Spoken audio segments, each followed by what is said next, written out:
So ArcelorMittal South Africa's financial results for the year ending in December show the headwinds faced by the steel industry. The company made a headline loss of 5.1 billion rand, a massive jump from the 1.9 billion rand loss the year before. Business reporter Ntokozo Khumalo has the details.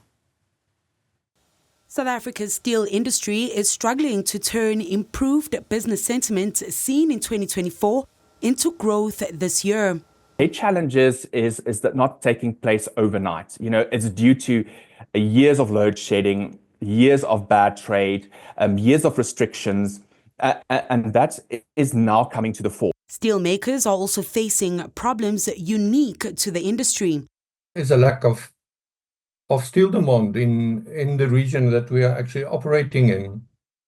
The steel demand in last year actually dropped significantly, and we've actually lost something like close to 500,000 tons compared to the 2023 levels that we had. Cheap imports from markets like China are affecting the sector.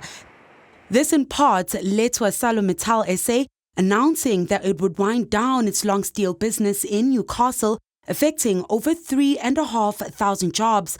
But after talks with government, the process has been delayed by at least 2 months. The 380 million is new money. We used to have a loan of 1 billion. We've repaid 50. The 950 remaining has been extended up to September 2026. Not all players in the industry will receive a lifeline. Mixed Steel Services CEO Mike Benfield warns that all sorts of businesses in the industry are feeling the hit, largely due to sluggish economic growth. Growth in the economy needs to be handed to the private sector, but government has to create the policy and the roadway. I call it the railway line. You know, build the railway line and the private sector will run with it and go forth.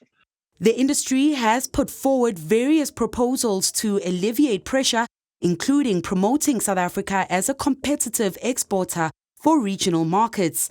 But one labour analyst says workers are missing in talks between government and the industry. Unions must come out of the mode of defensive struggles, right? That they can only get involved if there's retrenchment.